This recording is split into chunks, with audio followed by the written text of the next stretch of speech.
Okay, we are live. We're live. We're live. We're live. We're live. We're live, guys. We're live. It's Old Man G. So I'm not in the studio. It is late. I am getting semi-tired of these sort of these recurrent 8 o'clock Manchester United kickoffs.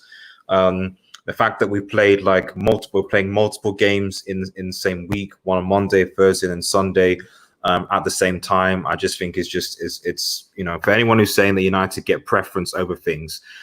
Playing 3 times in 1 week and then all starting at 8 o'clock, when it's this late, is ridiculous. So that's my 2 cents. Don Ragnar, hope you're doing well, buddy. Burned out Fernandes. It is true he is looking tired, but at the end of the day, he's still got an assist, didn't he? And this is the thing. This is what top players do. Like he's burnt out, but he's still got an assist, and that's what you need. That is what you need. That's all I say. That is exactly what you need. So, but anyway, Manchester United 2, Crystal Palace 0, and what was, quite frankly, a very tense game. That was a very tense game, guys. It was a very, very tense game. It really, really was. And apologies for being late. I think I was supposed to stream at 10:30 to start. And then the game got delayed due to injuries, and then I had to film the fan cam and to export those, and I had to do another thing for another channel, and so I've been doing this a little bit late. So I won't be surprised if there aren't tons of people watching, or if this is quite a brief sort of stream, So, but it is what it is anyway. So for those who are watching, please remember to like, share, and subscribe to Red Devil Studio. Follow us on Twitter, United X, and smash the notification button for latest Manchester United news. It's greatly appreciated. So yeah, guys. Manchester United 2. I mean, I don't know whether United versus most. I might just put just 2-0 something, but it was tense. It was really, really tense, and you can kind of see why Nemanja Matic, in my opinion, is quite important to this side. Even though Pogba and Bruno, etc., were playing, you can actually see why Nemanja Matic was so crucial for this side. You could see why it's crucial. We see why it's crucial because the fact is, Rasmus, how are you doing? Hope you're doing, buddy. Doing well. Okay. Lingard looked like he's been sleeping on the public bench. I saw when he came on. He does look quite disheveled. It's a bit concerning, actually. It is actually fairly concerning. I'm a bit concerned about that.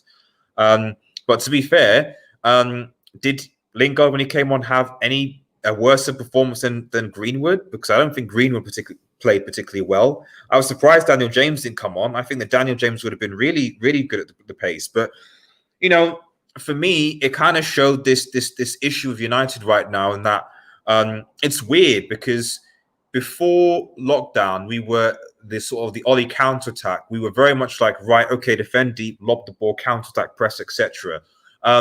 We seem to be playing differently, that we want to take more touches, want to almost play our way through the back, through the midfield.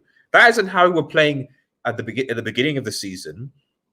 We weren't playing like that at all. We were literally just like counter-attacking. We're not doing that now. And the problem, this is why you need to be adaptable. Tactically, you need to be adaptable, because the problem with what we're doing is that a lot of teams have now find out that if you just put press on United, much like with City, if you pressurize them, then you'll cause problems, and that's essentially what Palace did for most of the game today. They just pressurized us.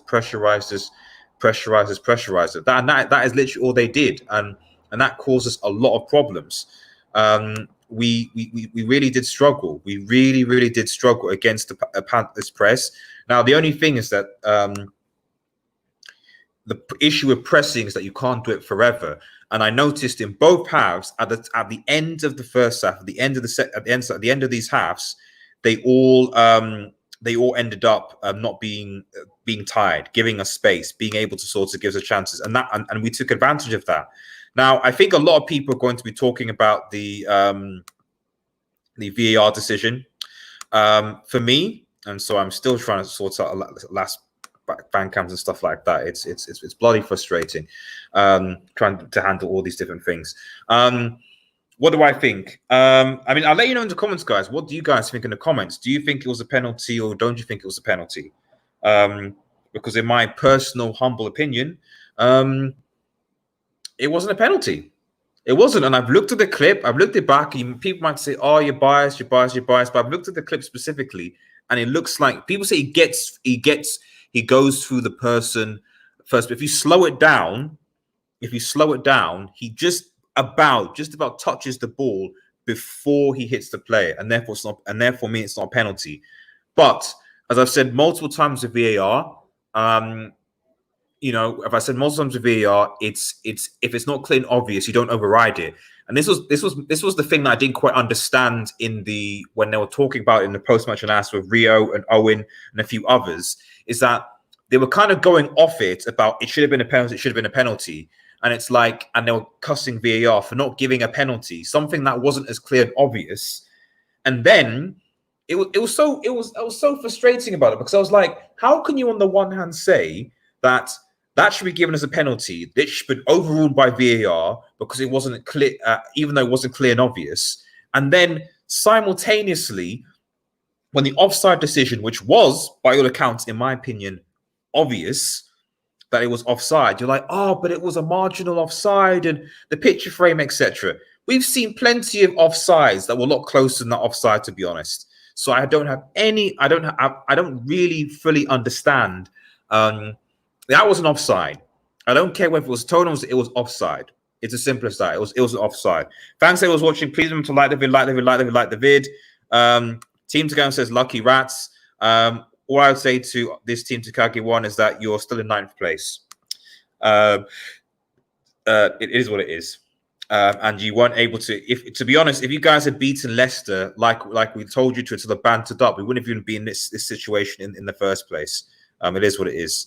And Rasmus A says it wasn't offside. Team, it was a pen and it wasn't offside. If I speak, I'm in trouble. I still don't think it was a penalty. But this is the VAR. I mean, no one's talking about the stamping on Greenwood's ankle that caused him to be injured. Last season. So Manchester United get gifted decision all the time, whereas Arsenal haven't had any luck. I refer you to the stamping of the ankle. I refer to the stamping of the ankle in the Southampton game, where clearly Romelu stamps on Greenwood's ankle. That should be a red card, and nothing happened. So there you go. Offside, it was by far. It's exactly, So I don't really. This is what in the studio. What I didn't quite understand, and hypocrisy by, I think it was Owen Hargreaves, Robbie Savage, Rio. I'm surprised by Rio. Was that they were so angry for some reason that VAR didn't overturn that as making it a penalty, even though it wasn't clear and obvious. And then the offside, which was more clear and obvious, they were like, the offside that was more clear and obvious, they, I don't know, they didn't, they were like, oh, well, it should be marginal. Like, I don't understand the logic here. Like, it's like, how can you on the one hand say that a penalty decision, which was neither here nor there, oh, VAR should be the one to intervene. Whether should look at it's got to be definite kind of sort of thing. They're like very, very definite. Like it wasn't obvious penalty or not penalty. And then for the offside to be like, yeah. It's I know it's offside, but give a bit of margin of error. Like the law currently states, if it's onside or offside, it is what it is. That's what it is. What about leg tackle from Trent, which was a yellow, not a red?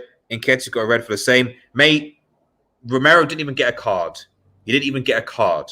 He didn't even get a card at all. And VAR apparently checked it and didn't even think it was worth a booking. Arsenal do not get a decision for them. I refer you to the offside that at United earlier in the season that VAR said wasn't offside, and they got the decision for you got the decision there. That is what happened.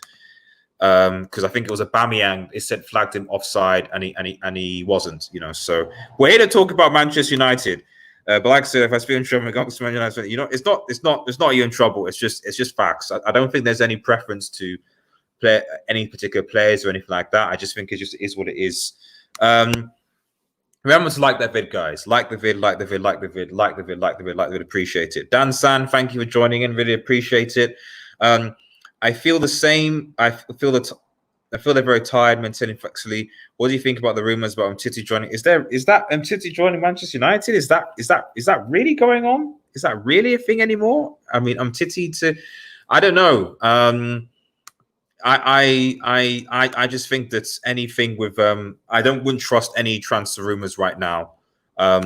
Just for the simple fact that the transfer windows are yet to open, and United obviously are linked with so many players. A lot of teams are trying to how can I put it this way, capitalize on it. I wouldn't. I don't. I also don't like taking players that we were linked with that have snubbed us previously. That's just a general rule that I have. Like that's why I wouldn't take Antoine Griezmann, for example, back.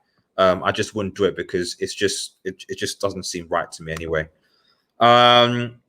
Maguire, Titi. I mean, Maguire had a semi-okay game today. I mean, I did think what I wanted to, I guess, a highlight from this whole thing, is the importance of Nemanja Matic for me. Nemanja Matic is very, very, very, very, very important for Manchester United because he protects the back four, okay, which is very, very important. But he also passes forward. He also allows Pogba and Bruno Fernandes to do what they need to do. McTominay, I don't think, can play that Matic role yet. Maybe he can evolve into it, but he just can't play that role as of yet. And you found so many times in that game that essentially, instead of playing a 4-3-3, with Pogba playing slightly more forward and Bruno ahead of him, we were playing pretty much a 4-2-3-1. And I think that hindered us. Pogba almost had to sort of babysit McTominay, as it were, to just sort of carry him alongside. I don't think Pogba had the greatest of games today, but I just think that he was playing a lot deeper. And I think this really highlights that we need, Matic just got another 3-year contract. It's great, but unless McTominay radically changes, and I haven't heard anything about Titi. Unless something drastically changes, I don't really see why United are not actually in for a central defensive midfielder. I've told you guys the areas that Manchester United really, really need to strengthen are central defensive midfielder, right winger, another forward to deputise for Gallo, and another attacking midfielder. The issue with this is that it shows that we lack depth. We need depth. We need depth. We need depth. Mondo Deportivo says, I don't trust that Spanish sort of. To be honest, these days for transfer news, unless it's coming from a reputable source or from like a Fabrizio Romano, because I used to cover transfer news all the time, and I still do to a certain extent, but because there's been so much garbage that's been thrown out over the COVID break because people didn't have anything to report by, I just stopped. But you are right, Matic is a key player. Exactly. In this system, Matic is key. I don't think I want to, if there's one take-home message for me from this whole stream, it is that Nemanja Matic is key for how we basically just go about sort of playing football. He's very, very, very much key to how we do things. And we need to appreciate that, because I think for a lot of United fans, static Matic, so not really useful, bid him, get rid of him. But to be honest, this might sound controversial, but for me, he's arguably our most important player. And I would say above Bruno Fernandes and Pogba, Nemanja Matic is our most important player. And if he's not there, then we struggle really to create. We struggle. Our whole mid shape. We just seem lost without him, and that's a huge. You could even say burden almost to place on a player who's 31 and right now lacks place. So it's not. I don't think it's fair. I don't think it's fair. Is my point. I don't think it's fair at all. So we've obviously been through the VR decisions. I haven't even talked about the goals actually anyway. So the goals were absolutely fantastic. Rashford obviously sitting down, 2 defenders and a keeper and slotting it home. Marcus Rashford for me is probably actually the man of the match. Actually, I think that Rashford hasn't had the first couple of games. Rashford wasn't great, but Rashford really sort of stepped up and was counted, and he really had a very good game in my opinion. So Marcus Rashford for me. Average Joe, shouts out, buddy, shouts out in the squad. Thanks, guys. By the way, consider supporting Old Man G, whether that's via membership or super chat. Really appreciate the support for the channel so that you can get whatever content you guys want, but the support, the general support would be very appreciated, because I try and put effort into these things, and I take a lot of this takes a lot of my time, so I'd appreciate it, guys. But yeah, anyway, yeah. So consider either subscribe if you're new, and consider becoming a member of the Red Devils Tribe. Only I think just over £1 a month. You get some free emojis and a lot of other good content. So we really appreciate it. That is a plug. I will be doing membership plugs. And like that vid. Remember to like the vid. Like the vid. So yeah. Marcus Rashford for me, sat down to defenders. I know John Wagner, if he's listening, said Marcus Rashford isn't great enough. But this is why I like Marcus Rashford, because like when he gets into his run of form, he can be deadly, and he's very useful. And in a game when, to be honest, Greenwood, the last 2 games, maybe it's because he's been overplayed or the ankle injury, just didn't really look that great. He stepped up and relieved the pressure. We go 1-0 in. And even the second goal, he takes defenders away from him. It's an awesome assist by Bruno Fernandes. And Martial, swings it in, and we get the goal, and we're doing okay. We're doing okay, guys, So, yeah, but it was tough. It was tough. And I don't think that a lot of people say, right, okay, playing like this, can we get top 4? The only thing I would say is that the other 2 teams, in terms of Chelsea and Leicester, have been a lot more inconsistent than we have. This is the thing about this United side, is that, like, yes, we've been playing badly. Yes, it's not been great. But, guys, we are, 18 games unbeaten. I don't know what our run is. I don't know what because no one's talking about this. Like, we haven't lost a game since January 22nd. We've been unbeaten. Or, Liverpool, even this season, had games where they were playing badly like this, and they still got the win, so it's very important. So, let's now let me just quickly show the table before I go into the player ratings, because obviously it's very intense. So here's the table obviously right now. Hopefully everyone can see that. Let's have a look.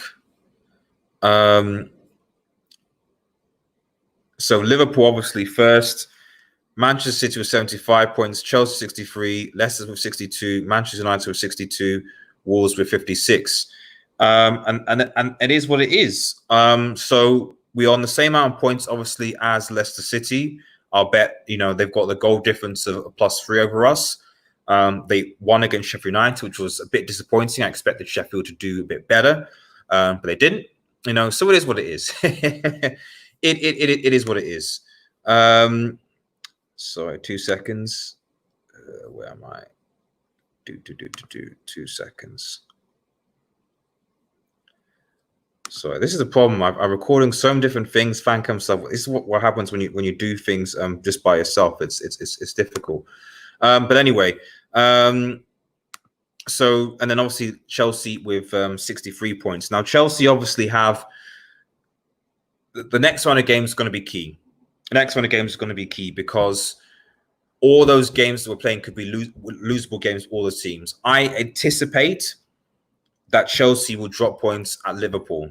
I anticipate that. I do. I would be very surprised. And if Liverpool just completely capitulate against the Chelsea side, despite the fact they clearly have the better quality, it would be an absolute disgrace in my opinion. They really should be able to see off this Chelsea side, whether that's with a win or whether that's with a draw. So if Chelsea lose to Liverpool, which I anticipate they will, or because I don't think Chelsea are playing that great, frankly, as long as United avoid defeat against West Ham, we'll go ahead of Chelsea, because our goal is superior. Likewise with Leicester City, although they have to play Spurs away. So really, guys, really, I think personally, I think one of Leicester City or Chelsea, one of either Leicester City or United, Leicester or Chelsea is going to lose or drop points in the following game. I'd be very, very, very surprised if Chelsea and Leicester won both of their games. One of them is going to drop points. So it's imperative that we beat. If we beat West Ham next week, we will go ahead. It will all be in top four without a shadow of a doubt. We will definitely be in top four. Dan San, Bruno Fernandes, 12 games, 7 goals, 8 assists. I mean, exactly. That's what I'm saying. Like, he's not playing great. He's not playing great in the last 2 games, but his stats show everything. If he's not involved in like 7 goals, 8 assists. So essentially, if you look at all those games, he's either involved in an assist or a goal. You know, that's the reality. Liverpool's on the beach. Draw against Burnley and loss against Banter showed it clear. That is true. That is true. They're definitely not there. But what I would say, though, is that, one, they're going to be lifting the trophy at Anfield. 2, I think they still want to maintain that winless, that constant winning mentality at Anfield. You know, that's just generally what I think. You know, so, and we look at Chelsea. You know, I just think that when you look at Chelsea Football Club, and when you look at the fact that they don't look, in my opinion, they don't look like they. Sorry, 2 seconds, guys. Yeah, they don't look like. To be honest, this is the thing about the 3. None of the teams really look. They don't look consistent enough, and United are the most consistent team going into these last 2 games. They are. I was surprised that Sheffield United beat Manchester United. I generally was. But, like, you know, you just look at the way that Chelsea and Leicester played, and you just can't take it for granted. You just cannot take it for granted. You just can't. I just think that, I don't know. I'm yet to be proven wrong, and we will see. But the way that I sort of see it is that I just think that Manchester United will at least, if we can beat West Ham, we'll be in the top 4 going into the final game, because one of Chelsea or Leicester is gonna drop points again, whether that's Leicester or Chelsea.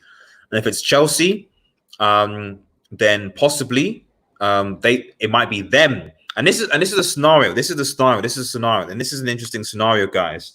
Because I was thinking about this a while, and I was thinking, if Chelsea drop points to if they drop points to Liverpool away, and United and Leicester win their games, then all United and Leicester have to do is play out a draw. That's all they have to do. All they have to do is play out a draw. That is literally all they have to do. You know, so these are the things. These are the things. And the thing is, I think we can beat Leicester away anyway. You know, it's just that I don't want. The reason why I want it resolved by the next game almost is that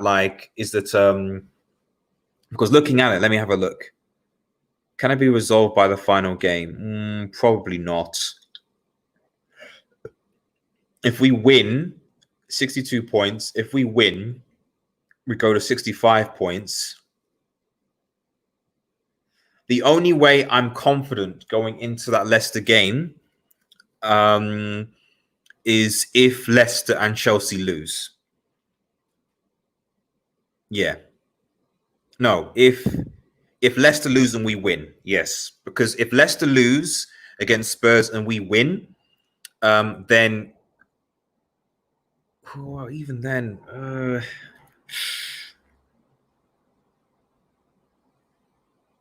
I don't know. It's a difficult one. You know, the only confidence I will have is if both teams lose going into the final game. But that goal difference, if our goal difference was superior to Leicester City, I'd be more confident, but it's not. We would have to overturn Leicester City's goal difference in the next game if we don't want to rely on the last game of Leicester. But as it stands, it is going to be going down to a showdown on the last game scene with Leicester City. we just got to see. We just got to see what happens. But we can't afford to lose our next 2 games. We just can't. We can't. Rasmus A. Before I go into play ratings, we can beat Leicester City, so we just need 2 wins. That's true. Dean Henderson versus David De Gea next season. Who would you pick? I would pick. Who would I pick? That's a good thing. Who would I pick? I would pick. To be fair to David De Gea, outside of Martial, I would probably give David De Gea man match because David De Gea made some fantastic saves today. Say what you will about David De Gea. David De Gea today made some fantastic saves, some really, really, really good saves. So fair play to David De Gea. I think he deserves respect today because he made some very, very good saves and kept us in the game.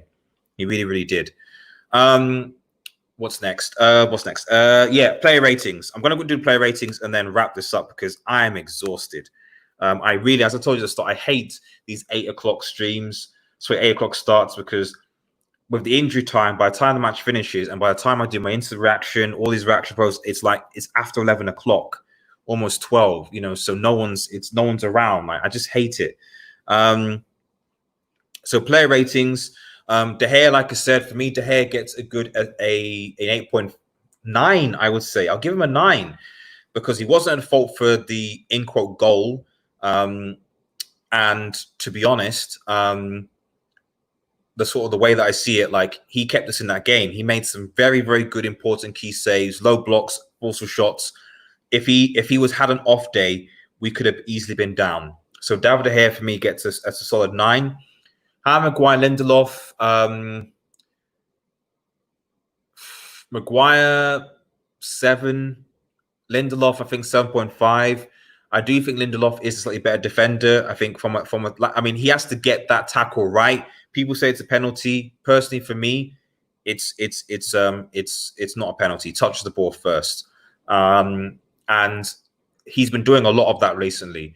Harry Maguire, really only advantage over Lindelof right now is his ability in the air. And to be fair, that's one of the positives about having Harry Maguire on the side is that generally speaking, when we're defending set pieces and stuff, he can get rid of them. He can clear them. It's just unfortunate that he wasn't able to do that before. That's just the thing. I agree, Rasmus. De Gea was great. I agree. Exactly. De Gea was phenomenal. Wan-Bissaka.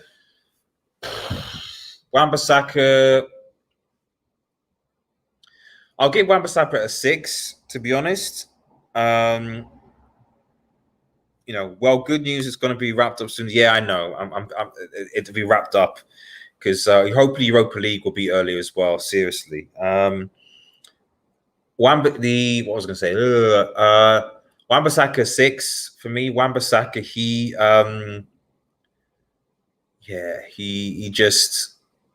he looks tired, and I don't think it helps. I think what people need to realize is that he gets doubled up on a lot. And ever since Greenwood has been playing in front of him, Wan-Bissaka has not been getting as much protection as he usually does.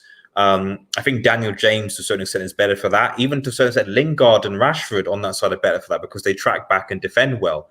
Rashford does that a lot actually on the left-hand side. That's why the left side, Luke Shaw, in recent games has been looking better than the right side because Luke Shaw is better than Wan-Bissaka going forward. You've got Rashford who's better defensively coming back. Sorry, no, not Rashford. Rashford, because he's on the left. So definitely Rashford. But, Wan-Bissaka is not getting as much support from whether it's Greenwood, Daniel Greenwood, or was on that right. And he's also tired. He's playing again. You know what I mean? So this is what I'm saying. And we're going to be doing an FA Cup preview with 100% Manchester United at 8 o'clock tomorrow. Stay tuned for that. It's going to be great. Going to get tons of Manchester United fans on. It's going to be really, really good. But the reality is that, you can't play. For me, you can't play Wan-Bissaka against Chelsea. Some of these players, and this is the thing. If I was Ollie, given the lack of energy a lot of these players seem to have, you've got to change it against Chelsea. You've got to change. You've got to use. Unfortunately, you've got to use Fred, McTominay. You've got to bring Baye in. You've got to bring Agallo in. You've got to do these things because if you don't do those things, the players are going to get spent and are not going to have the energy for the Wednesday game, which is a must win. We have to beat West Ham. There's no choice. We have to beat West Ham. So on to play our player ratings. Foster Mensah on the other side. To be honest, I'm going to give Foster Mensah a solid 7. I will give Foster Mensah 7. Why do I give Foster Mensah 7? Because frankly, for Foster Mensah, he hasn't played. Foster Mensah hasn't even played this season. He hasn't even played this season, but he was asked to come in to do a shift. He was asked to come in to do a shift, and he did the shift, and it was fine. So, yes, he got done 1 or 2 times, but generally speaking, he did okay. And given the fact that he hasn't played at all any first sort of team football, he came in to do a job. I'm still surprised Dalot didn't start, but I suspect that's because Ollie wants to be more defensive going into this game. So it is what it is. Midfield-wise, I'll quickly speed this up because I'm tired. I'm sure you guys are tired as well. McTominay, again, 6.5, I think. Didn't really do a massive amount. And like I said, I think caused Pogba to drop even further deeper to help him. He's going to have to learn this. He's going to have to like study Nemanja Matic, because McTominay cannot do what Matic can do, and you could clearly see the game got a bit calmed down when Matic came on. Even though Matic didn't have a great game against Southampton, but that's probably because he's tired. Pogba, 6.5. Again, likewise, didn't have as great of a game, partly because of what he was doing. I've gone through it. Bruno Fernandes, I would say I'm going to give a 7. Not his best game again. He's had a few of those, but he got an assist. So he doesn't have a great game, still gets an assist. So there you go. Onto the front three, Martial, Rashford, Green. I think the front three, well, aside from Greenwood, I'll give a 6. The second game in a row where he just wasn't involved, whether that's he's injured or what, I don't know. But he was just out. He was just out of the game. He really was. And you could see a bit of youth involved where, like, I was saying a lot about composure. But to be honest, Marcus Rashford had more composure. Let me stop the script scene. I should get the actual thingy up. Marcus Rashford, to be honest, had more composure, in my opinion, than Mason Green did today, and that's why we got our goals. And speaking of Marcus Rashford, he's my man of the match. I give Marcus Rashford a 9, second to De Gea. I think he was involved in the second goal in terms of defenders and scored a brilliant goal to sit down the 2 defenders and score. And he's got a bit of his mojo back, which is good. And Martial. I'll give an 8 because he works hard. He got us that goal to basically kill off the game at 2-0. And he did what he needed to do, guys. He really, really, really did. And I'm pleased with that. I'm happy with that. So who was my man of the match? Like I said, my man of the match was Marcus Rashford, because he basically helped us to get through that game. Thanks again for watching, guys. If you're new to the channel, please remember to like, share, and subscribe to Red Devil Studio. It is very, very late. Thanks for those who are watching, getting involved as well. Continue to support the channel if you can. Consider becoming a member. Let me know what content you want to deliver. Like the vid, hit that notification button, and stay tuned for tomorrow, where we're going to be doing our 100% United podcast, and we'll be previewing the Chelsea game. Have a nice day, guys.